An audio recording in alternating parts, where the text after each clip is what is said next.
Selamlar. Bugün panik atağın nasıl oluştuğu, çare ve çözümleri, şifası hakkında anlatacaklarım. Panik atağın belirtileri herhangi bir fiziksel hastalık belirtisi gibi. Bu yüzden kişi psikolojik bir hastalığa yakalandığını anlamıyor. Kişi kendisini hasta zannediyor, nefes almakta sorun yaşıyor, kalp krizi geçirdiğini ya da kendisine felç geldiğini sanıyor, karın ağrısı, titreme, baş dönmesi gibi sorunlar yaşıyor. Haliyle ağır hastalığa tutuldum, öleceğim diye korkuyor. Ya da bazen panik atak sinir krizi zannediliyor. Bu kadar yoğun belirtiler yaşayınca doğal olarak kendisini hastaneye atıyor kişi. Bu yüzden gerçek nedenin bilinmesi ve kişiye panik atak yani panik bozukluk teşhisinin konulması çok önemli. Kişi kendisinde panik atak denen bu psikolojik hastalığın olduğunu bilirse bundan sonra işler daha kolaylaşıyor. Beklenmedik şekilde aniden başlıyor bu ataklar. Yoğun korku ve sıkıntı şeklinde hissediliyor. Ara ara tekrarlayabiliyor. Genellikle yarım saat, 1 saat gibi süren nöbetlerle ortaya çıkıyor panik atak. Panik atağın altında mutlaka anne karnında, çocuklukta ya da ergenlikte yani hayatın ilk 15-16 yılında yaşanmış travma ya da travmalar var. Bunlar yaşanmış derin korkulardır. Bu korkular şöyle oluşmuş olabilir. Küçükken bodruma, banyoya kapatılarak cezalandırılmış çocuklar, karanlıkta bir başına korkuyla yalnız kalan çocuklar, evden yalnız başına çıkmasına izin verilmemiş, korkutulmuş çocuklar, her an bir tehlike gelebilir, kötü bir şey olabilir duygusuyla büyütülmüş çocuklar, yoğun kaygıları, endişeleri olan ebeveynler tarafından büyütülenler, çok yakınının kaybı sonucu kaybetme korkusu yaşayan çocuklarda. Çocukken ya da büyüyünce panik atak görülebilir. Yani panik atak aslında temeli olmayan, birdenbire hayatınıza girivermiş bir hastalık değil.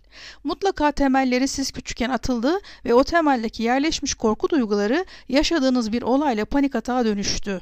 Siz yaşadığınız o kötü olay yüzünden panik atak olduğunuzu sandınız ama yaşadığınız o olay dipteki yerleşmiş korkuları tetikledi, su yüzüne çıkardı. Yani buzdağının görünen yüzünün altında derinlere varan uzantısı var. Siz sadece buzdağının görünen yüzünü yok etseniz bile geminiz yine de alttaki görünmeyen kısma çarpacak. Bu yüzden deprem, salgın, fırtına, hortum, darbe, savaş gibi pek çok felaketi bir sürü insan yaşıyor ama sadece yaklaşık %6'sı panik atak oluyor. Yani bilinçaltınıza siz küçükken yoğun korku tohumları atılmamışsa panik atağa yakalanma riskiniz oldukça düşük. Bu psikolojik hastalığın tamamen iyileşmesi için amigdalada sıkışıp kalmış korku duygularının boşaltılması gerek. Geçmişinizde yaşadığınız travmaların terapiyle çözümlenmesi, şifalanması gerek. Bunun için benim videolarımdan yararlanarak kendinize terapi yapabilirsiniz ya da iyi bir terapistten yardım alabilirsiniz. Eğer bir yakınınız panik ataksa sizin bu terapi yöntemlerini videolarımdan öğrenip panik atak hastası kişiye uygulamanız daha kolay olacaktır. Panik atak hastalarının yakınlarının sabırlı ve anlayışlı olması gerekir. Senin hiçbir şeyin yok diyerek anlayışsız davranmak hastayı depresyona sürükleyebilir. Bu dünyada anlaşılamadığınızı hissetmek acı verir. Panik atak ilaçları geçici çözüm sunar size. İlaçlar ancak duyguları bastırmaya yarar. İlaçları bıraktığınız zaman yeniden ataklar başlar. Panik atağı yaşayan kişi kapalı yerlerde, alışveriş merkezlerinde, sinemalarda duramıyor. İnsanların içinde mesela bir mağazada, düğünde, pazarda atak geçirdiyse kişi tekrar o ortama girmekten çekiniyor. Her an atak geçireceğini düşünen kişinin hayatı, psikolojisi alt üst oluyor. Hayatını kısıtlıyor, kalabalıktan, gidilebilecek yerlerden kendisini mahrum bırakıyor. Tek başına bir yere gitmemeye çalışıyor.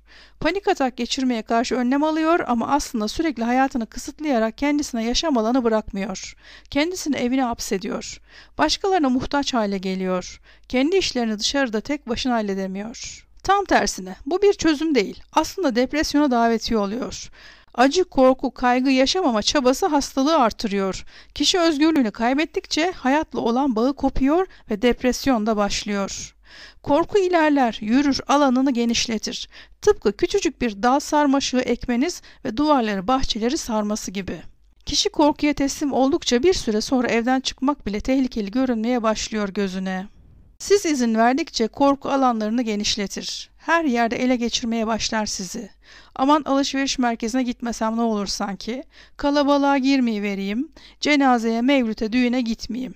Aldığınız önlemler aslında verdiğiniz tavizlerdir ve daha da gerisi gelir. Bu yüzden size tavsiyem normal insanlar nasıl yaşıyorsa siz de öyle yaşamaya gayret edin. Kendinizi mekanlardan, insanlardan kısıtlamayın.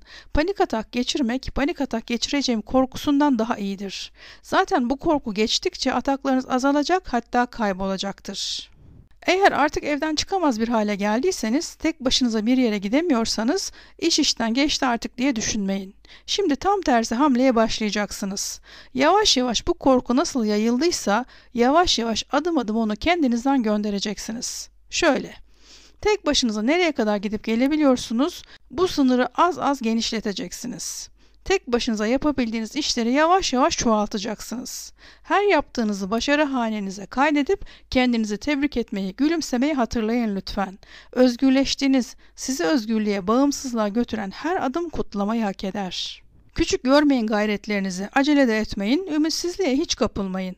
İçinizdeki korkunun sesi size gitme, yapma, dur dedikçe tam tersini yapın. İnşallah göreceksiniz. Zaman içinde kısıtlamaları kaldırıp panik atak korkusunu yeneceksiniz. İnsan kendi hayatını yönetme gücüyle doğar. İnsanlar bu gücü keşfedenler ve keşfedemeyenler diye ikiye ayrılır.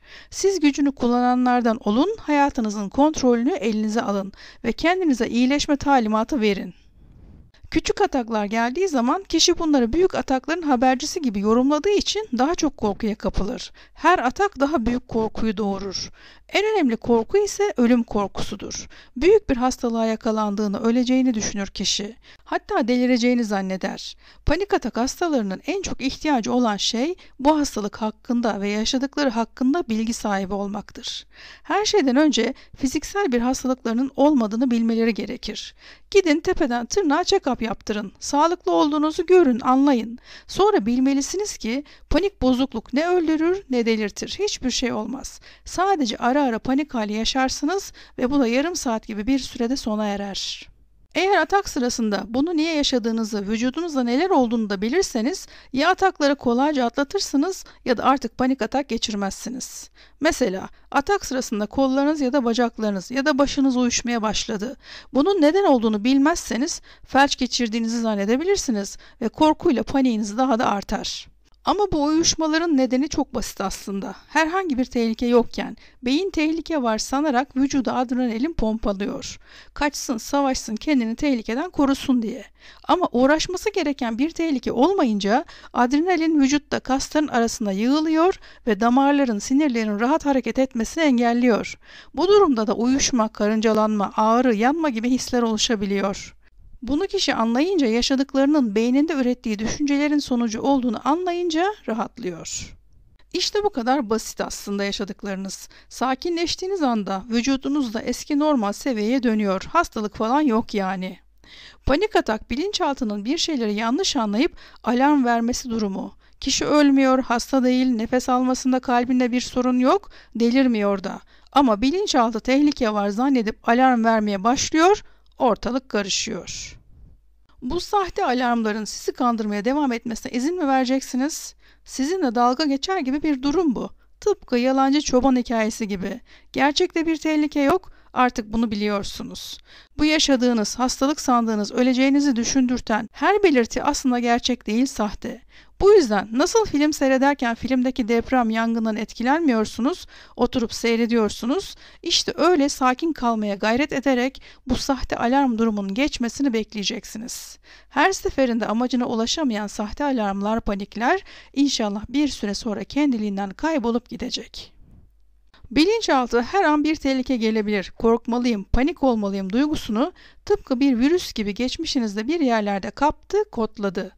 Nasıl ki vücuttaki virüs, mikrop temizlenip kişi sağlığına kavuşuyorsa, panik bozukluk olan kişinin de bu kodlanmış ölebilirim, her an tehlike gelebilir, korkmalıyım inancını değiştirmesi, bilinçaltından boşaltması, temizlemesi, şifalanmasını sağlar. İyileşme gerçekleşir.